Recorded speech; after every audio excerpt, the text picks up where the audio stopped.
బేసిక్గా ఈస్ట్ గోదావరి డిస్ట్రిబ్యూటర్కి సంబంధించి స్టార్ట్ అయింది గొడవ. ఇంకో వీడియో చేస్తున్నా, ఆ వీడియోలో అసలు ఏంటి ఈ డిస్ట్రిబ్యూటర్ల బాధ ఏంటి, వాళ్ళు ఎందుకు ఈ రకంగా ధర్నా చేస్తున్నారు అవన్నీ దాంట్లో మాట్లాడదాం నెక్స్ట్ అప్లోడ్ అయ్యే వీడియోలో చూడండి. అయితే ఆ ఈస్ట్ గోదావరి డిస్ట్రిబ్యూషన్లో స్టార్ట్ అయినటువంటి గొడవని, ఆ కైండ్ ఆఫ్ ప్రొటెస్ట్ని, థియేటర్లు మూసేసే కాన్సెప్ట్ని కావాలని నైజాం డిస్ట్రిబ్యూషన్లోకి తీసుకొచ్చారు అనేది ఇక్కడ బిగ్గెస్ట్ ఎలిగేషన్.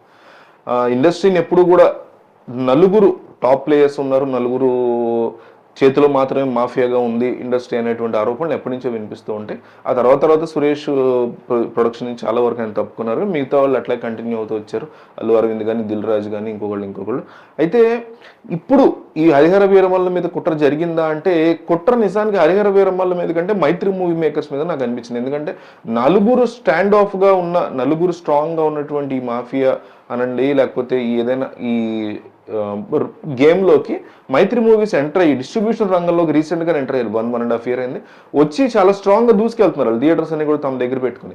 సో ఒక మొనోపలీని చేజ్ చేస్తూ ఇంకొక కొత్త ప్లేయర్ తప్ప ఇదేమో మీలాంటి వాళ్ళకి నాలాంటి వాళ్ళు వెళ్తే మనల్ని మైత్రి మూవీస్ లెవెల్కి వెళ్ళే పరిస్థితి మన సీనే ఉండదు. బట్ కొత్త ప్లేయర్ వచ్చేసరికి మిగతా వాళ్ళు యాక్సెప్ట్ చేయలేకపోతున్నారు దీన్ని అనే ఒక బిగ్గెస్ట్ డిస్కషన్ నడుస్తుంది. దీంతో పాటు సితార్ ఎంటర్టైన్మెంట్స్ కూడా ఒక స్ట్రాంగ్ పొజిషన్లో ముందుకెళ్తుందనే థింగ్ నడుస్తుంది.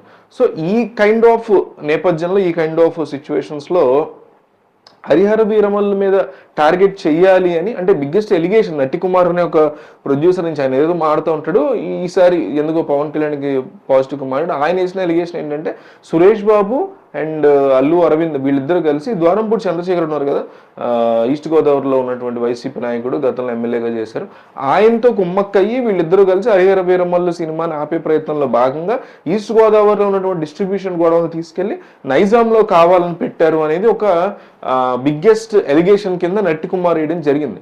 సో దీన్ని వెంటనే ఇండస్ట్రీకి సంబంధించినటువంటి దిల్ రాజు కానీ మిగతా వాళ్ళు కానీ ఇన్వాల్వ్ అయ్యి దాన్ని క్యాన్సిల్ చేశారు. June 1 నుంచి థియేటర్లు క్లోజ్ అయ్యేటువంటి అవకాశాన్ని వీళ్ళందరూ కలిసి తుడిచిపెట్టేశారు. ఈ హరిహర వీరమల్ల తర్వాత ఏమన్నా దీన్ని మళ్ళీ కంటిన్యూ చేస్తారని ఆబ్వియస్లీ మరి డిప్యూటీ సీఎం కదా, డిప్యూటీ సీఎం పొజిషన్లో జూనియర్ ఎన్టీఆర్ ఉన్నా, మహేష్ బాబు ఉన్నా, పవన్ కళ్యాణ్ ఉన్నా, రామ్ చరణ్ ఉన్నా, అల్లు అర్జున్ ఉన్నా, ఎవరున్నా సరే కాస్త ఇబ్బంది, కాస్త ఎందుకు వచ్చిన గొడవలే, మళ్ళీ వాళ్ళ సినిమా ఉంది కదా అనే ఒక అడుగుతో వాళ్ళు ఆ కైండ్ ఆఫ్ ఆలోచనతో వెనక్కి తగ్గినట్టు తెలుస్తుంది తప్ప పనిగట్టుకుని ఒక డిప్యూటీ సీఎం యొక్క సినిమా మీద కుట్ర చేసే ధైర్యాన్ని చేయరు అంటున్నాను నేను.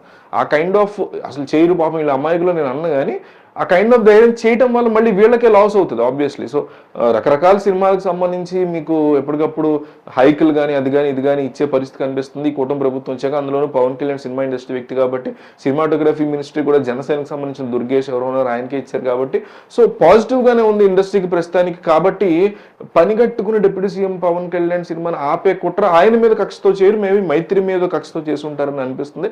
అయితే మైత్రి మూవీ మేకర్స్ దీన్ని పర్చేజ్ చేయడంలో భాగంగా వాళ్ళు ఫైట్ చేస్తున్నారు, సితారా ఫైట్ చేస్తున్నారు, దిల్ రాజు ఫైట్ చేస్తున్నారు. ఈ సినిమాకి సంబంధించిన రైట్స్ నైజాంలో కొనడం కోసం, హరిహర వీరమల్లకు సంబంధించిన రైట్స్ కోసం ఫైట్లో భాగంగా ఈ ఫైట్లో ఓకే మీరు గనక కొంటే అక్కడ ఉన్న ఉద్యమం ఏదైతే దాన్ని ఇక్కడ తీసుకొచ్చి థియేటర్లో క్లోజ్ చేస్తాం, మీరు ఎట్లా రిలీజ్ చేస్తారో చూస్తాం అనేటువంటి ఒక ఈగో వార్ క్లాష్ లాగా తప్ప పర్టికులర్గా పవన్ కళ్యాణ్ మూవీని ఆపాలనేది కాదు అనేది వాళ్ళ ఉద్దేశం అన్నట్టు నాకైతే అనిపించింది. మీకు ఇందులో ఇంకేదైనా ఇన్ఫర్మేషన్ ఉంటే కామెంట్ చేయండి.